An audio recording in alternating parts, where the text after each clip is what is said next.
This will be part 2 of my 2023 backyard orchard summer tour. I'll start here with my stone fruit trees. This one here, this is a 4-on-1 peach tree which set quite a bit of fruit this season. And it's also one of my trees that put on the most amount of growth. And that was about 2 of the 4 grafts that it has on there are the ones that really took off, and I'll show you those in a bit. Here's what the trees look like before pruning, and so you can see that just how much growth they put on. This tree's been in the ground for 3.5 years. I pruned it in previous seasons, but this is the first time that it's put on this much growth.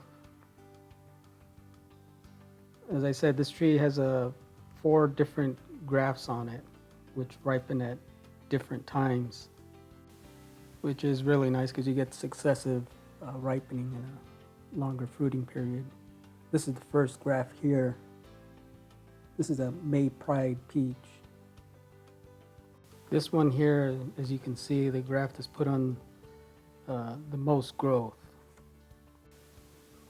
I had to cut that graft down quite a bit. And there's another graft over here on this other side here. This one is the Desert Gold. As you can see, the branch is much thinner. It has minimal branching on it, and it's not doing as well. There's another one over here on the other side that's even doing worse. This is the one that I'm worried that I might lose. And this one is the Eva's Pride. The graft on this one, this is the smallest one of all of them. It's still alive, but it's not doing well at all. I think it might be a little too late for this one. I'm going to cut the others back quite a bit, but this one is just way too thin. I don't think it's going to have a chance to catch up. And that's one of the problems you're going to run into with these multi-grafted trees. If you get varieties that are more aggressive than some of the others, you got to really watch the growth on them so that one of them doesn't get fall behind like mine here has. And this is the 4th graft. This one here is the Florida Prince peach, which has also done really well. It's put on quite a bit of growth. And as you can see here, this is another one that had to be cut down quite a bit. And here's what it looked like after pruning. As you can see, I brought it down quite a bit to a more manageable height. The taller branches you see on the back, those are from a different tree.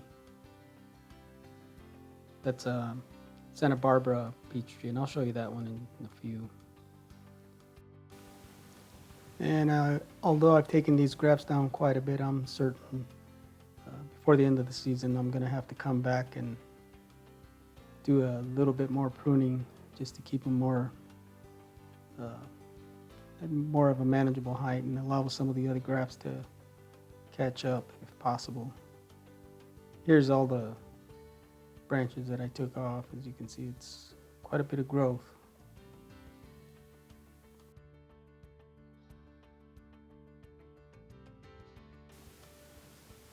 And over here on this other side is the Santa Barbara peach. I didn't get very many fruit off of this one. And the fruit is still on there, still green. It's still a little ways from being ready for harvest.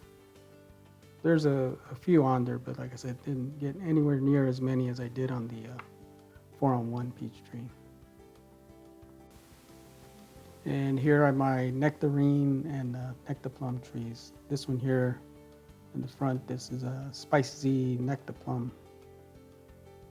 It started flowering in early March, and it has a fairly small crop because last season I heavily pruned this one. I still managed to get a little bit of fruit off of this one, but not as much as I'm hoping to get next season after it puts on a little bit more branching.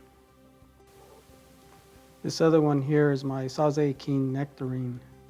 I harvested a few off of this one in mid-June. I picked them when they were a little green.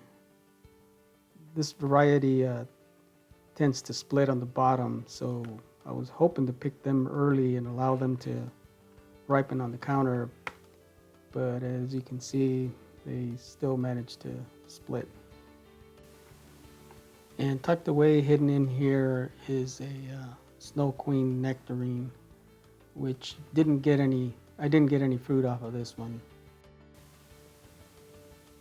That's likely due to the fact that it's overgrown by all the nearby trees.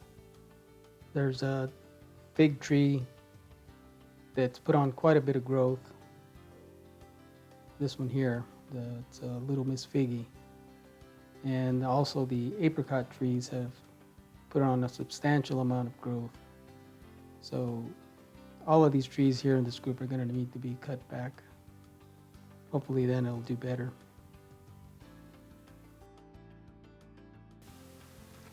And here are my apium and apricot trees. I've already harvested quite a bit of fruit off of these. I wound up freezing some and also made some jelly, and as you can see, there's still some fruit to be picked.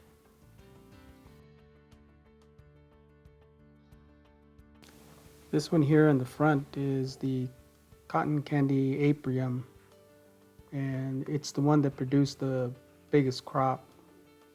There's another one over in the back that's a Royal Blenheim, and that one produced a fair amount of apricots. And here in this group I also have a Katy apricot, which only gave me 4 apricots this season, and that's the biggest harvest that I've had off this tree. It's been in the ground for a little over 3.5 years, and it's a mature tree, but for some reason I just can't seem to get it to set much of a crop. And here in this section behind these apricot branches are 2 pink Barbie guavas. There's 2 of them in here. They're doing well. I pruned them not too long ago and they're starting to flower. This one's a good producer. I always get a pretty good harvest off of this. I'm not a really big fan of the taste of the fruit on this one, the pink Barbie variety, but it does produce quite a bit of fruit. And this one here is my Eureka Lemon, which is already bounced back from, it was hit pretty hard during the winter, but it's doing much better now, as is this one here, which is my Cara Cara Orange, and it's recovering nicely. And the next one is my Moro Blood Orange, which was planted about 3.5 years ago and haven't got a harvest off of it yet since being planted. And next to it is the Satsuma Mandarin, also in recovery mode. And over here are my grapefruit trees. That's a Rio Red grapefruit on the right and a Oro Blanco on the left. And here in this container is my Rio Red grapefruit tree. This is a dwarf variety that has recovered nicely from the winter months, and as you can see, it's pushing out quite a bit of new growth.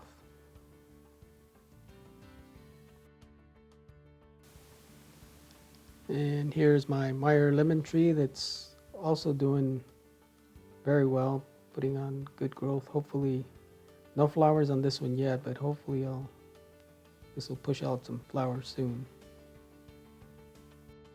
And this is my Hawaiian white guava that is also doing well, but I don't have any flowers off of this one yet. Last season it flowered in early June, so it's running a little behind, but hopefully it won't be too long before it pushes out a set of flower buds. And here are my ice cream banana plants that have already reached full size. This is about as tall as they're going to get. And so hopefully it won't be long before they start to push out a flower bud. And here's my Dorset golden apple tree, which did very well this season and put on a fair amount of apples that were pretty good size. And I've already picked just about all of them. I think there's maybe one or two still left on the tree. But last season, in late July, it started to produce a second set of blooms. So I might, hopefully if it follows the same cycle, I'll get another set of blooms here towards the end of July. And here are my pear trees. That's a pineapple pear tree on the left and a hood pear tree on the right. In one of my previously posted videos, I talked about how I was considering pulling these trees. I bought them from an online nursery, and when I removed them out of the pot, I saw that they were root bound. And I should have sent it back, but I didn't, and I thought they'd be okay, but that was over 3 years ago. Every season since then, they remain dormant way past spring, and they don't start to push out leaves until late in the season. This time around, I went ahead and I cut them down quite a bit, and as soon as I did that, all this flush of new growth started coming out. I was getting ready to pull these because I didn't think they were going to do well, but now I'm decided to go ahead and give them a chance, see how they do. And before I forget, in part one of this video series, I showed you my papaya that was almost ready for harvest. I wound up harvesting the fruit shortly after I posted that video, and I just wanted to show you what it looked like. Here's what the fruit looked like shortly after picking it, and as you can see, it's still green.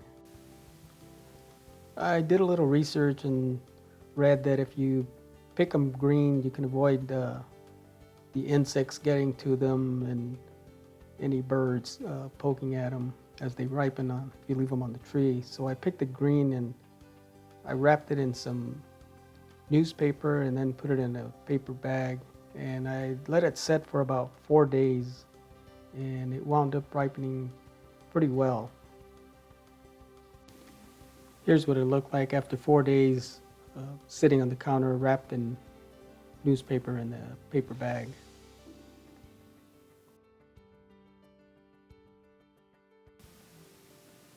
And I meant to take a picture after cutting it open to show you what it looked like inside, but it slipped my mind.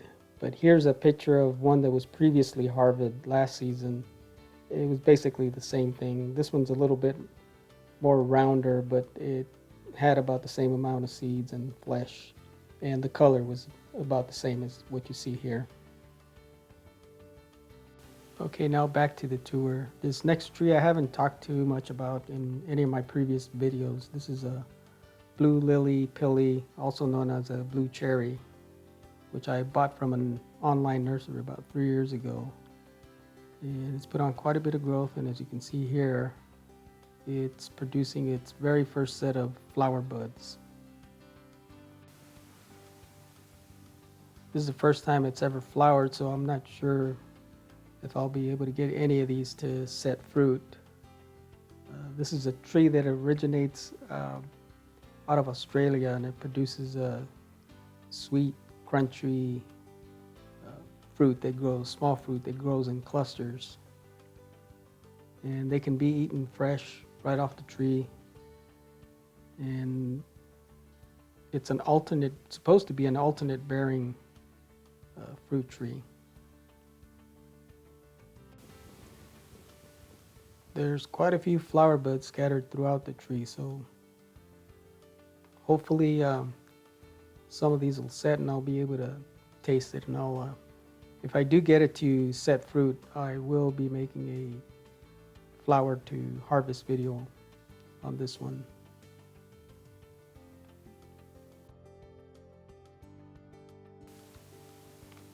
As far as care goes for this tree, it's really hasn't been, I haven't had too many issues with it at all.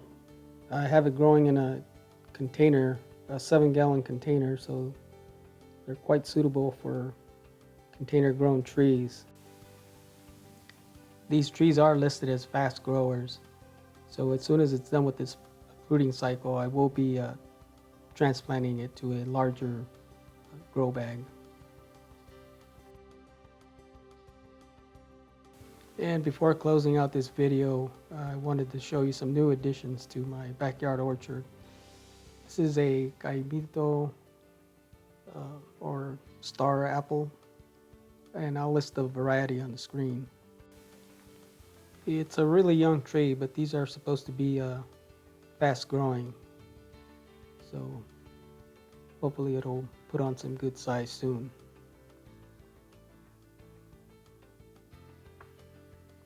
And I also have these other two trees here that I recently purchased. The one on the right is a sugar apple, and that is a red variety. It's supposed to be a fast growing tree. And the one on the left is a Jaboticaba, and that is a red dwarf. It's the one on the left, the Jaboticaba, is estimated to be about 2 years old, and these trees are very slow growing, and it's estimated that it will start to produce fruit at about 5 years. And this variety is supposed to be a heavy producer, and it's supposed to have a very sweet tasting fruit. Hopefully they both do well, and I'll keep you posted on their progress. Well, that will be it for now. If you enjoyed watching this video, please don't forget to give it a thumbs up. And if you would like to follow along, please consider subscribing.